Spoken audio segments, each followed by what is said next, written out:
हाँ, क्रेडिटर को हम वापस करते हैं। समझ आ गया जो बात? हाँ जी सर।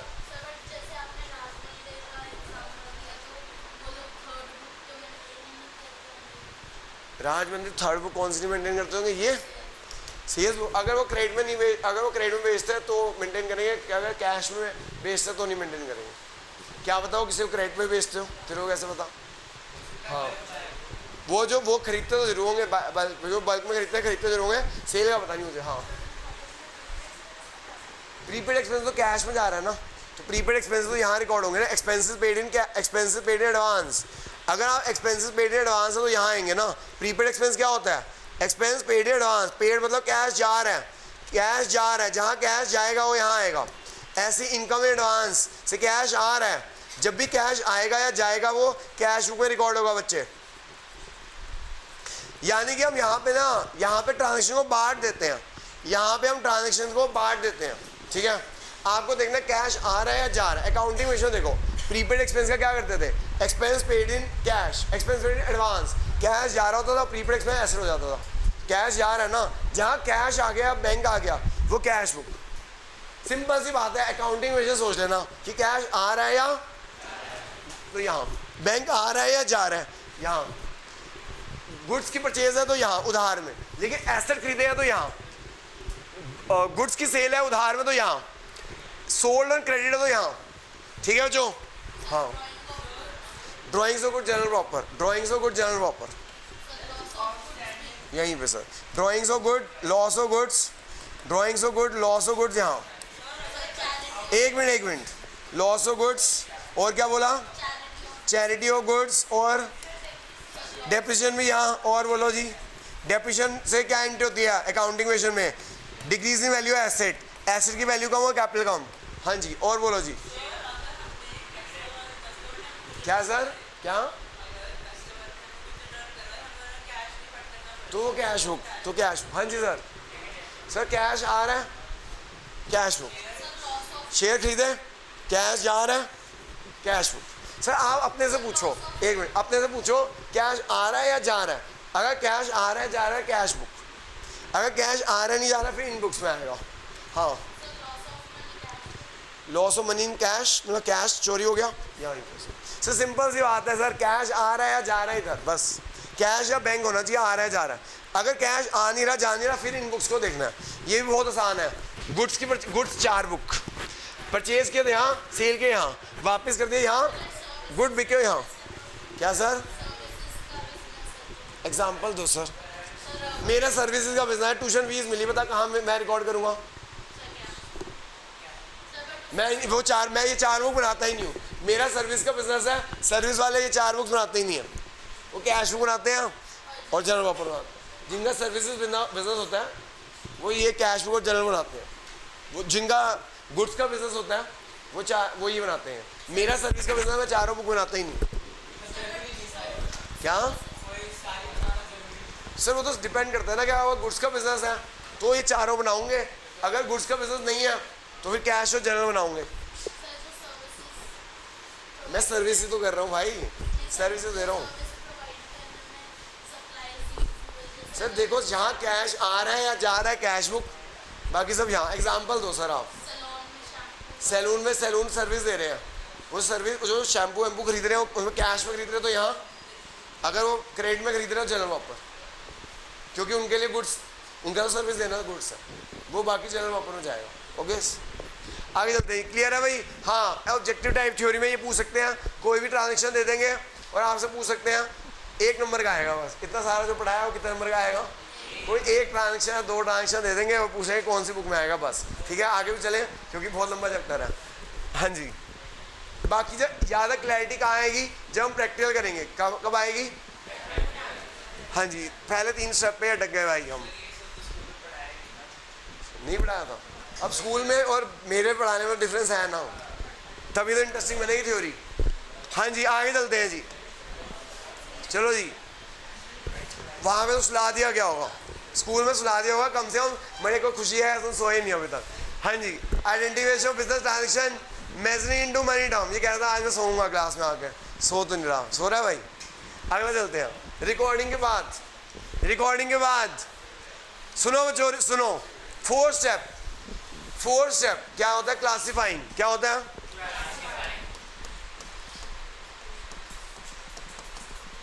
मुझे एक नंबर का क्वेश्चन आ सकता है, what is classifying? Defying classifying. 1 marker का क्वेश्चन है, डिफाइंग क्लासिफाइंग। देखो जो मैं आपको बताता हूँ, तुम ना अभी तो कितने बड़ा भारी बैग लेकर जाते होंगे ना स्कूल? नहीं, खाली क्या लेकर जाते हो? एक रजिस्टर। चलो मैं बताता हूँ, मैं तो जब कॉलेज आता था,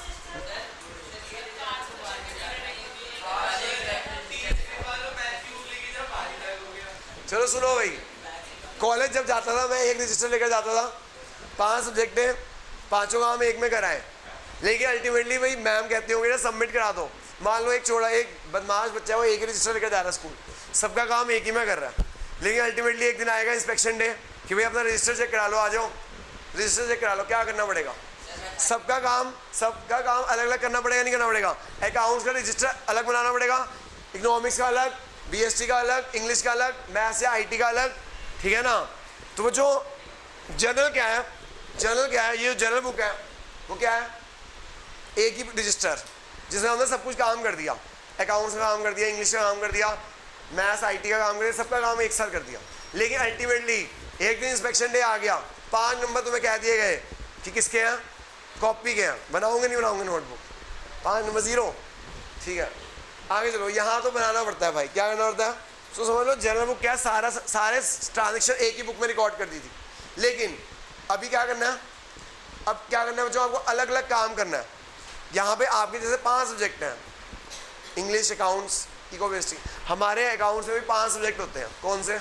एसेट, लायबिलिटी, कैपिटल तो तुम्हें पढ़ाई है, एसेट लायबिलिटी कैपिटल तो पढ़ी लिया, इनकम्स और खर्चे, इनकम्स और इनकम को बोलेंगे रेवेन्यू और खर्चे। यहाँ क्लासिफिकेशन क्या होती है? जो भी ट्रांजेक्शन्स किए हैं उनको ग्रुप करना। क्या करना? किसके अंदर? इन 5 हेड्स के अंदर। क्या किन में? 5 हेड्स में। तो क्लासिफाइंग की डेफिनेशन वेरी इंपॉर्टेंट, क्लासिफिकेशन की definition is very very important. Classifying, grouping the transaction under one head, grouping the transaction under one head,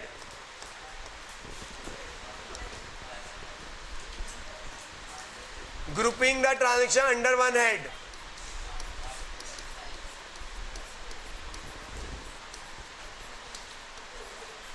that is making ledgers, that is making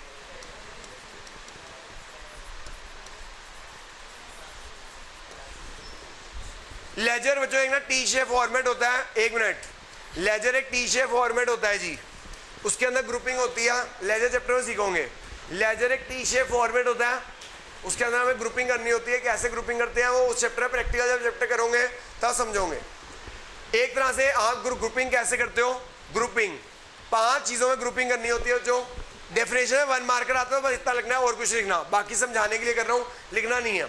अगर आपको 1 marker की definition आती है, defying classifying, याद करना पड़ेगा। Grouping the transaction under one head, grouping the transaction under, that is making ledger. Ledger ये T shape format होता है, प्रैक्टिकल चैप्टर जब करेंगे तब समझ आएगा। क्या sir? Left hand side debit होती है, राइट हैंड साइड इसकी क्रेडिट होती है। 5 हेड्स में हमें ग्रुपिंग करनी होती है, asset, liability, capital, asset, liability, capital, revenue और एक्सपेंस, इनकम और एक्सपेंस, रेवेन्यू एक्सपेंस। 5 हेड में ग्रुपिंग करनी होती है, ट्रांजैक्शंस की इनमें ग्रुपिंग होती है फिर। ठीक है जी। एसेट एसेट में रिकॉर्ड होता है, लायबिलिटी लायबिलिटी में रिकॉर्ड होती है, कैपिटल कैपिटल में रिकॉर्ड होता है, इनकम इनकम में, खर्चे खर्चे में। इसे कहते हैं ग्रुपिंग। क्या कहते हैं? देखो जो प्रैक्टिकल करोगे तब ज़्यादा समझ आएगा। आप इस तरह समझ लो कि भैया हम स्कूल में गए, बॉन्ड बन के 5 काम एक ही रजिस्टर में कर दिया। वो कौन सी रजिस्टर है? जर्नल। कौन सा है? घर में आए, हर का काम अलग अलग चुपचाप करने लग गए, वो क्या है? क्लासिफाइंग। क्या है? समझ आ गया? इसी तरह बिजनेस में भी होता है, सारा काम एक ही बुक में रिकॉर्ड कर लो पहले, फिर उसके अलग अलग करो कि ये एसेट है, ये लायबिलिटी है, ये कैपिटल है, ये इनकम है, ये खर्चे हैं। समझ आ गई बात? इसे बोलते हैं ग्रुपिंग ऑफ ट्रांजेक्शंस। क्या बोलते हैं? Under this 5 heads. इसे बोलते हैं मेकिंग लेजर्स, मेकिंग। बाकी याद कब समझ आएगा? जब हम प्रैक्टिकल करेंगे, जब हम क्लासिफाइंग के बाद है अगला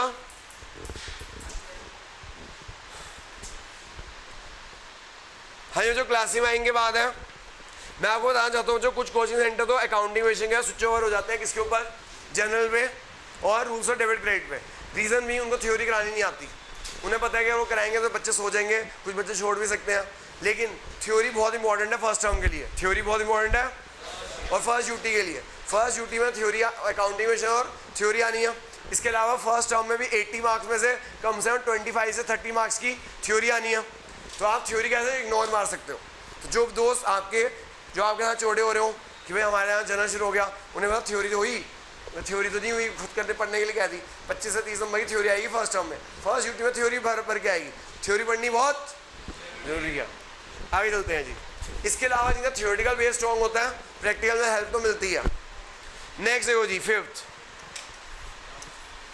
तो जब हमने ग्रुपिंग कर दी, क्या कर दी, किन में ग्रुपिंग की, asset liability, grouping the transaction under one head that is making ledger. इन 5 चीजों में ग्रुपिंग होती है, इन 5 चीजों में, ठीक है। हर एसेट का अलग लेजर बनता है, मतलब फर्नीचर का अलग लेजर बनेगा, एसी का अलग लेजर बनेगा, पीसी का अलग लेजर बनेगा, कैमरे का अलग लेजर बनेगा, हर एसेट का अलग लेजर, हर लायबिलिटी का अलग लेजर, हर क्रेडिटर का अलग लेजर, हर इनकम का अलग लेजर, हर खर्चे का अलग लेजर। ओके, अब ग्रुपिंग हो गई जी। उसके बाद है जो पहला शब्द है identification of business transaction, measuring into money term, recording, classifying. ऐसे पूछा सकता है छोटा सा क्वेश्चन, फर्स्ट 4 स्टेप्स बता दो अकाउंटिंग प्रोसेस के, पहले 4 steps, identification of business transaction, measuring into money term, recording, classifying. अगला स्टेप समराइजिंग। क्या सर? सर ये क्लासिफाइंग को लेजर बोलते हैं, अभी लिखवाया मैंने, सो रहा था भाई। ये देख भाई, क्लासिफाइंग की डेफिनेशन पढ़, grouping the transaction under one head that is making ledger, ये लिखना जरूरी है, दैट इज मेकिंग लेजर्स, ठीक है। तो classifying is ledger, classifying is, अगला चलते हैं फिफ्थ स्टेप। फिफ्थ स्टेप होता है जो समराइजिंग। फिफ्थ स्टेप क्या है जी हाँ, जो फिफ्थ स्टेप है समराइजिंग, आखिरी में समराइजिंग होती है। मतलब ये सारे लेजर्स बन गए, बहुत सारे लेजर बनते हैं, एक लेजर नहीं बनता, बहुत सारे लेजर होते हैं। हर एसेट का अलग लेजर, हर लायबिलिटी का अलग लेजर, हर इनकम का अलग लेजर, हर एक्सपेंसेस का अलग लेजर, कैपिटल का अलग ledger. Summarising consist of 3 steps. Summarising consist of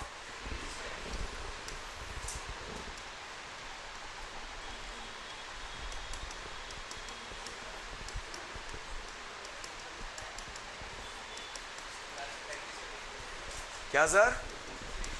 classifying spelling गलत है, CLASSFYING तो है, एस के बाद क्लासिफाइंग,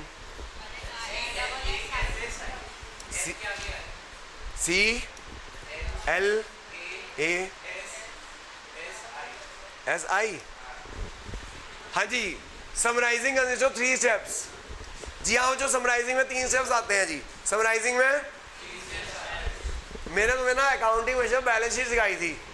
मैंने कहा था बैलेंस शीट क्या है, बैकग्राउंड है, क्या है, last scene of the movie है जो दिसंबर में फिर आएगी। जी हाँ, समराइजिंग लास्ट, समराइजिंग में 3 स्टेप्स होते हैं जी। यानी पहले होती है रिकॉर्डिंग, हाँ जी सर, पहले होती है, दूसरा क्या होता है क्लासिफाइंग, दूसरा क्या होता है, तीसरा क्या होता है समराइजिंग। 3 स्टेप्स। ट्रायल बैलेंस क्या होता है, फिर क्या होता है trading and profit loss, trading and, जी हाँ, जो ये आपके कोर्स का लास्ट चैप्टर है, trading and profit loss account and balance sheet, trading and profit loss and, जो कि दिसंबर में पढ़ना है आपको, जो कि कैसे बनता है वो दिसंबर में पढ़ोगे। And balance sheet, balance sheet दोबारा दिसंबर में आएगी, बैकग्राउंड जो मैंने आपको अकाउंटिंग विषय में दिखा दी थी, ठीक है जी। तो trial balance consist of 3 steps, trial balance, trading and PL account and balance sheet. And बच्चों ट्रायल बैलेंस क्या होता है, जो तुमने ग्रुपिंग की ना उनको क्लोज किया जाता है, क्या किया जाता है, और उसके क्लोजिंग बैलेंस निकाले जाते हैं। क्या निकाले जाते हैं कि साल के एंड में एसेट कितने बचे हैं, साल के एंड में कितने डेटर बचे हैं, कितने क्रेडिटर बचे हैं, साल के एंड में टोटल इनकम्स कितनी हुई, टोटल खर्चे हुए। तो जो trial balance, trial balance is a statement, trial balance एक स्टेटमेंट है which shows closing balance, which shows of assets and liabilities, साल के एंड में कितने एसेट्स हैं, लायबिलिटीज हैं, total of incomes and total of income and expenses and total of income and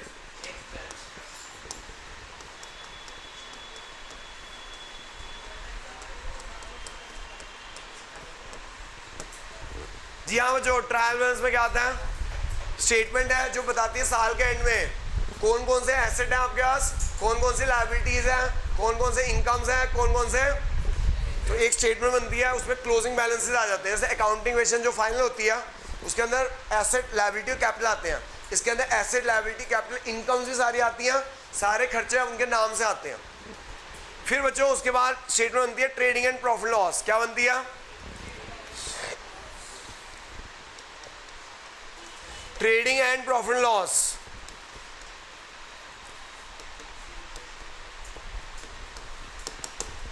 जी हाँ बच्चों, ट्रेडिंग एंड प्रॉफिट लॉस एक साइड में ना, ये तुम अकाउंटिंग में कर रहे हो ना, कोई इनकम हो कैपिटल में ऐड कर दो, खर्चे हो कैपिटल में माइनस कर दो, ऐसे रियल लाइफ में नहीं होता। जो तुम अकाउंटिंग में कर रहे हो, कोई इनकम हो तो कैपिटल में ऐड कर दो, खर्चे हो कैपिटल में माइनस कर दो, ऐसे नहीं होता। हर इनकम उसके नाम से रिकॉर्ड होती है, हर इनकम उसके, हर खर्चा उसके। फिर साल के एंड में ना एक स्टेटमेंट बनती है, उसमें एक साइड इनकम आती है, सारी लिखी जाती है, एक साइड खर्चे लिखे जाते हैं। उस स्टेटमेंट को बोलते हैं ट्रेडिंग एंड पीएल अकाउंट, क्या बोलते हैं। फिर इनकम में से खर्चे माइनस किए जाते हैं, रिजल्ट आता है प्रॉफिट एंड लॉस, क्या रिजल्ट आता है, हाँ बेटर भी खर्चा, ठीक है। तो वजह trading and profit loss it is a statement, इसे ना फाइनेंशियल पोजीशन स्टेटमेंट बोला जाता है। वेरी इंपॉर्टेंट क्वेश्चन 1 मार्कर का, इसे फाइनेंशियल परफॉर्मेंस स्टेटमेंट बोला जाता है, क्या बोला जाता है, फाइनेंशियल परफॉर्मेंस। एक नंबर का क्वेश्चन आ सकता है, which statement is called financial performance statement, trading and profit loss, theory में आ जाता है। This statement shows the profit और loss of the business, this statement shows the profit और लॉस ऑफ द बिजनेस। इससे पता चलता है कि हमारे बिजनेस ने प्रॉफिट कमाया या, एक साइड इनकम आती है, एक साइड खर्चे आते हैं, और फिर हमारा रिजल्ट पता चलता है। And last statement balance sheet, and last statement balance sheet आपने अकाउंटिंग में देखी हुई है। बैलेंस शीट सबको सिखा दी, कोई ऐसा बच्चा जिसे बैलेंस शीट ना सिखाई हो। बैलेंस शीट में क्या आता है, एक साइड में एसेट्स, एक साइड में liabilities. It is also called financial position statement, इसे बोलते हैं जो फाइनेंशियल पोजीशन स्टेटमेंट। ये एक तरीक को साल के एंड में कौन कितने एसेट हैं, कितने लायबिलिटीज है और कितनी कैपिटल है वो बताती है। This statement shows asset and liabilities and capital on a particular date. This statement shows asset liability capital. आपने बैलेंस शीट देखी भी है अकाउंटिंग वेशन में, वो लास्ट सीन था। अभी बैलेंस शीट बनाने का बहुत लंबा प्रोसेस है, आपने देखा, of the business on a particular date.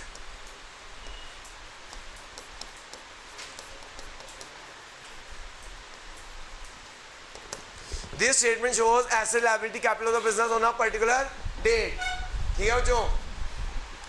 तो जो summarising consist of 3 steps, summarising में 3 स्टेप्स आ जाते हैं, कौन कौन से। पहला स्टेप ट्रायल बैलेंस, पहला स्टेप ट्रायल बैलेंस क्या है, इसका सब कुछ है, एसेट लायबिलिटी कैपिटल इनकम और खर्चे हैं। तो this statement is a statement which shows closing balance of asset liability and total of incomes and expenses. उसके बाद क्या बनता है, ट्रेडिंग एंड पीएल अकाउंट, जिसे फाइनेंशियल परफॉर्मेंस स्टेटमेंट बोला जाता है। ये बिजनेस का रिजल्ट बताती है, प्रॉफिट हुआ या, एक साइड इनकम एक साइड खर्चे, पता चलता है प्रॉफिट हुआ या लॉस। बैलेंस शीट अपने देखी हुई है, इसे फाइनेंशियल पोजीशन बोलते हैं, क्या बोलते हैं, ऑफ द बिजनेस, क्या बोलते हैं।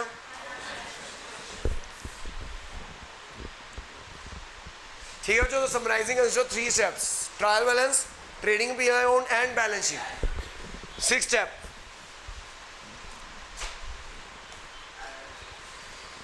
सिक्स स्टेप है जो आपका ना 11 का कोर्स समराइजिंग तक है। 11 का कोर्स कहाँ तक है, अगला जो स्टेप है वो कहाँ पढ़ोगे, 12th में, 3rd बुक। 12th में कितनी बुक्स हैं, अभी 1 बुक है सिर्फ। 12th का कोर्स बहुत ज़्यादा है, यानी समझ लो जितना तुम 11 में पढ़ रहे हो ना, उससे 10 गुना 12th में पढ़ना है। 11 का अकाउंट ABCD है, समझ लो नर्सरी पढ़ा रहे हैं तुम्हें, नर्सरी KG करा रहे हैं, 12th में तुम सीधा काम हो जाओगे, 12th में तुम्हें झटका लगेगा, अरे ये क्या हो गया, ठीक है। तो बच्चों आपका मेंटली तैयार करा रहा हूँ मैं आपको, 11 तो अगर आपके 11 नंबर नहीं आ पाए तो सोचो 12th में कैसे आएंगे, इसलिए 11 पढ़ लो, क्योंकि 12th बहुत बहुत मुश्किल है।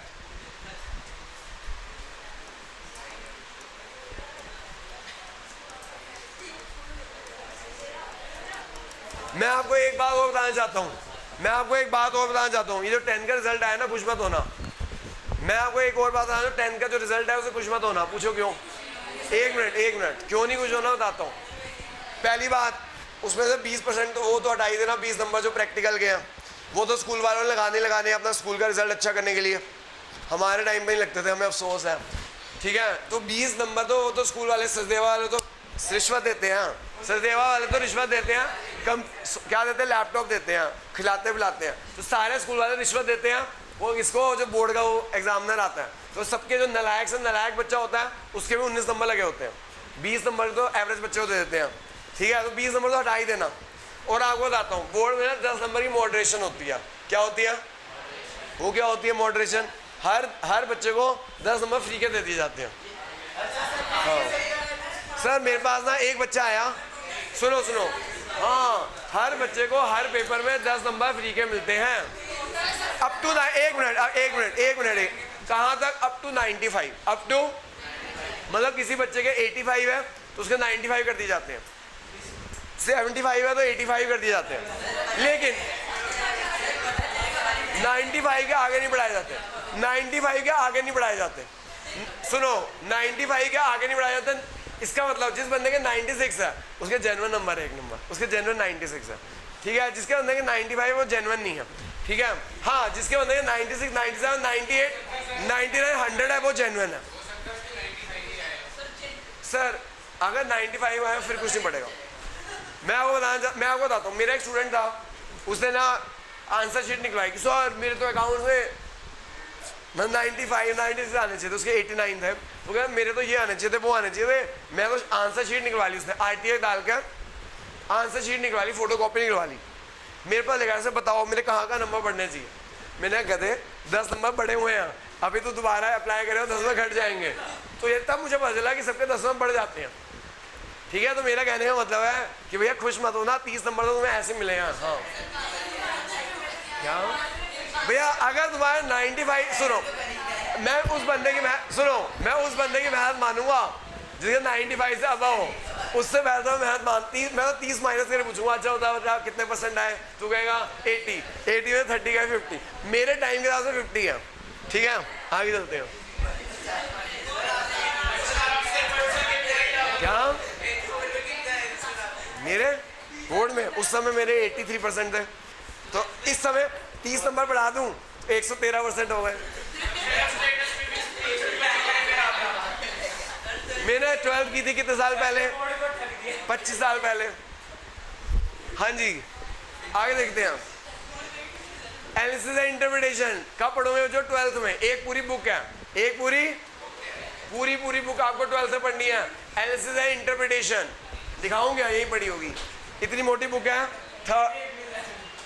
12th में पढ़ोगे। कहाँ पढ़ोगे? इसके अंदर क्या करते हैं हम? एनालाइज करते हैं। क्या करते हैं कि क्यों भाई साहब, एनालिसिस एंड इंटरप्रिटेशन में क्या करते हैं हम? एनालाइज करते हैं, प्रॉफिट क्यों हुआ, लॉस क्यों हुआ। तो एनालिसिस एंड इंटरप्रिटेशन में reasons of profit loss analyse किए जाते हैं, दिमागी काम है। क्या सर? लॉस क्या करूं?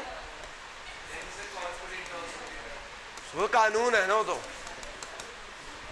Reasons of profit and loss is analysed.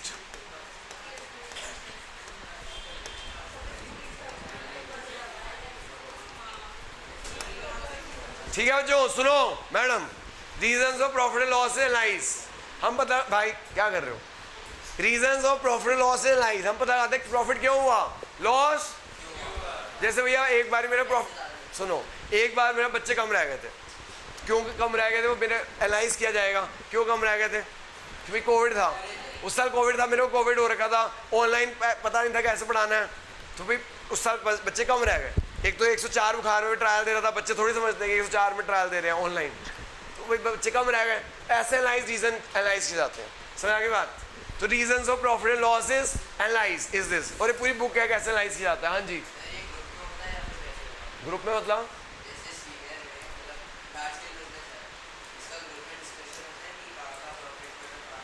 Sir पूरी मेंबर बैठते हैं, बहुत सीए भी बैठते हैं, एमबीए फाइनेंस बैठते हैं, बहुत छोटा मोटा काम नहीं है। 12th में थोड़ा तुम्हें हिंट दिया जाएगा।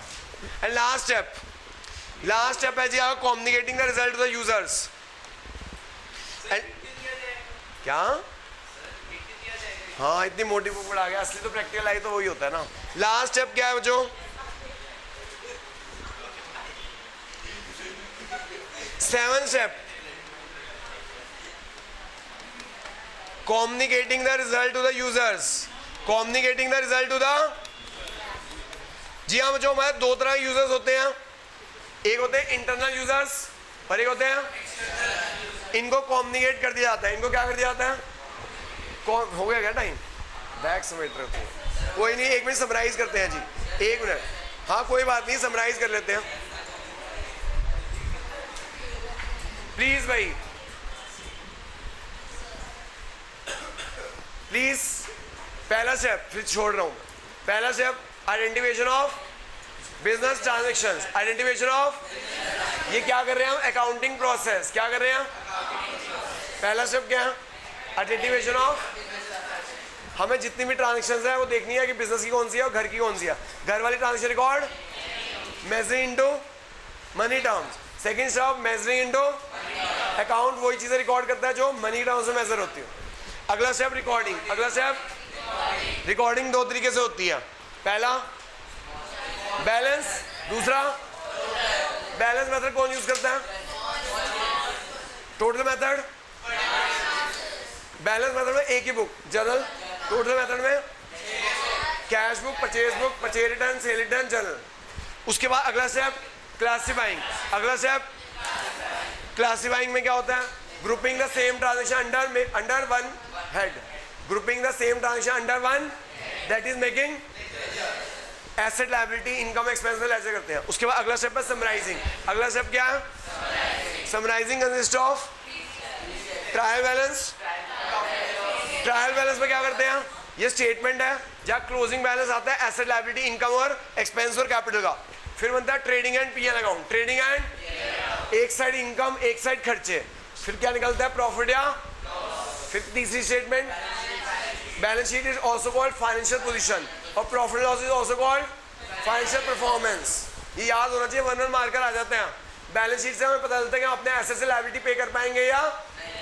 फिर है last analysis, second last analysis and interpretation. क्या करते हैं इसके अंदर? रीजंस फाइंड आउट करते हैं, क्यों प्रॉफिट हुआ, क्यों। And last communicating the result to the, हम अपने यूजर्स को बता देते हैं कि इंटरनल और एक्सटर्नल कि हमारे रिजल्ट ये रहा, बैलेंस शीट ये है। ठीक है बच्चों, थैंक यू। ये याद करके आना 7 स्टेप्स। कितने स्टेप्स? किसने रिकॉर्ड किया जरा कि फोटो खींच के मैंने आधा रिकॉर्ड किया, मैं नोट किया।